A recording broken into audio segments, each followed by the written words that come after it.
right, everybody. This is the first one. For those who don't know and are pretty new to here, my name is AJ Torres. I'm a journalist, author, and podcaster outside of my full time maintenance man gig. I'm a lot of things. And as you could tell from the Yankee hoodie, the skateboards, and artwork behind me, I'm a lot of things. But for those who are back in it, it's been a while. For those that are listening from Anchor, Spotify, wherever you get your podcasts. So I got together with Undrafted Sports, originally Worst Take Network, and it merged with Sports Fluent. And so here we go. And this is the official show of Major League Baseball coverage of Undrafted Sports. I'm very excited. I'm happy to be back. And for those joining in for the first time, I hope you enjoy the content. Any suggestions, anything, please just let me know and I'll get back to you as soon as I can because I always have time for you guys. I love this. I love what I do.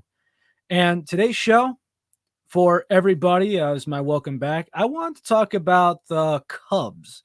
Now, I'm not going to say embarrassment or anything like that, even though I very well could. Simply being put, I've been watching the Cubs and it seems like there's a certain amount of pitchers that could put the bat on the ball better than some of the guys in the lineup right now. The defense is very questionable, and one of those guys is Javi Baez right now. There is a couple of hiccups early. And Jack Peterson, who I actually thought was going to try and see if I thought someone was going to sign him to big money. I thought the Angels was going to give him something like Justin Upton money, but I'm pretty sure they'd rather have him than Upton at certain points right now. So certainly, I'm just going to go off of this. If I had to name you the 1 through 8 hitters, now I like the pitcher in the 8 hole, but they seem to be putting him at 9. So I'm just going to go top to bottom. Here's the batting averages. Our leadoff hitters got 158. The best guy in the lineup, average-wise, is hitting 257. I'm pretty sure you know who that is. 182, 220, 119, 191, 205, 107. And let's just be real here, people. If these guys fell out of a boat because it capsized, I'm not even sure if they can hit the freaking water. Is that fair? Now, right now, it's April 17th. It's only a couple days into the season. But this is one of the few teams, or some of the few teams, that need to get things going offensively. It's not really much of a pitcher's problem, but right now, you even have teams like Pittsburgh that are making a mockery out of you. This is unusual. And if we go down the line, Jack Pearson's trying to reset his market for a big contract. Javi Baez and Chris Bryant, they're looking for big money.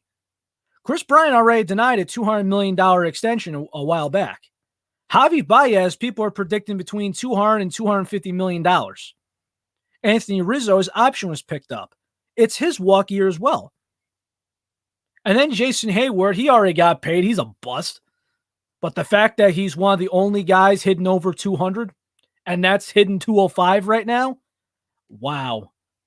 Of all the guys in the lineup, Jason Hayward is the third best in batting average.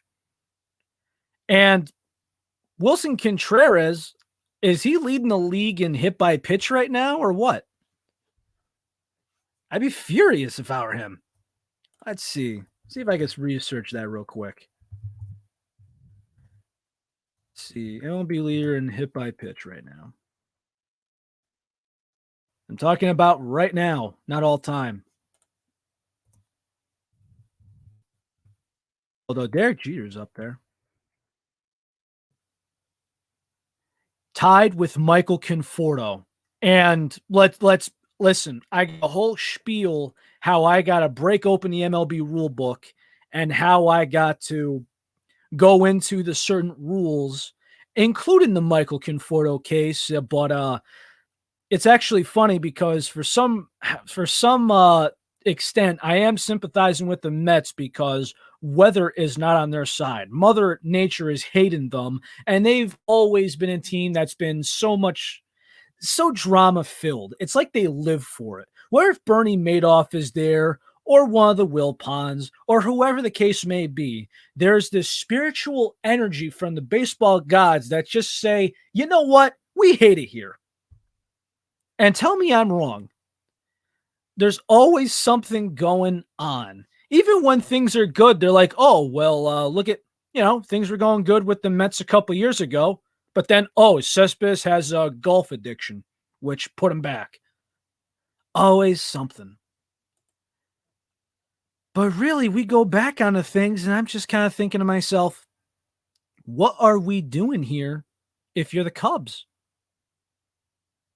I'm not talking about the pitching. I'm talking about the hitting. All these guys that want to get paid. What do you do if you're the manager? What do you do? If I'm the pitching coach, if I'm the hitting coach, I'm afraid right now because there's a good chance I'm going to end up in somebody's office. For any LA Noir fans here, hold up. Wow, did not come prepared for this one. I don't have the cover around yet anyway. But whatever the case may be, here we go. You guys remember this? You remember the case where he just goes, let's see, end that quote. The chief has my balls in a frying pan. Oh yeah, if I'm the hitting coach, I'm trying to, maybe just for a backup plan, fill out a resume. I know it's only April, but the reason why everyone is so uptight is because last year we had 60 games, okay? So you had X amount of games to get it going. And then you had to start saying to yourself, okay, we really have to do this.